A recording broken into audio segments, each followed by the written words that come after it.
The Black Forest never welcomes strangers, but it always hungers for fresh flesh and blood.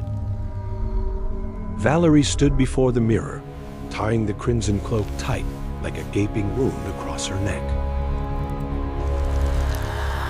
Mother handed her the heavy wicker basket, her hands trembling not from the cold, but from sheer terror. "Do not stray from the path," she whispered, "and if you hear your name called, never turn back." Valerie did not answer, nearly smirking as she concealed a cold silver dagger beneath her velvet cloak. Her footsteps crushed the rotting leaves, the cracking sound echoing like splintering bones in the dead silence. The twisted ancient trees hung low, reaching out like withered hands yearning to grab her hair and drag her into the darkness. There was no birdsong, only the wind moaning through hollow trunks like the wailing of lost souls. A massive, foul-smelling shadow crawled out from the undergrowth, blocking the solitary path.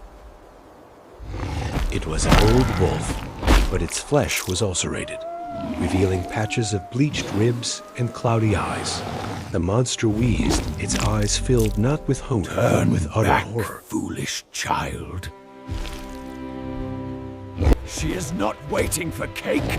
She is waiting for a sacrifice to replace her. Valerie walked past icily, her gaze so sharp and cruel that the predator tucked its tail and retreated into the shadows. Grandma's house appeared at the end of the slope, silent and desolate, like a forgotten tomb in the woods. The oak door stood ajar, revealing the viscous darkness inside slithering out over the threshold like toxic smoke. Valerie stepped inside, the metallic stench of rust and rancid meat hitting her senses, making her feel strangely exhilarated. She called out, her voice sweet but spine chillingly artificial. I'm here. From the large bed, a twisted creature with elongated limbs slowly sat up, sagging skin draping over its face. Come closer, dear. The voice did not come from a mouth, but echoed from the 4 damp wooden walls. "I have waited for the scent of this bloodline for a very long time." The creature lunged, jagged teeth protruding through its gums like saw blades, aimed straight at the girl's throat. A silver flash sparked in the darkness, faster and more decisive than a heartbeat. The roaring ceased, replaced by the sound of warm liquid gushing onto the rotting wooden floor.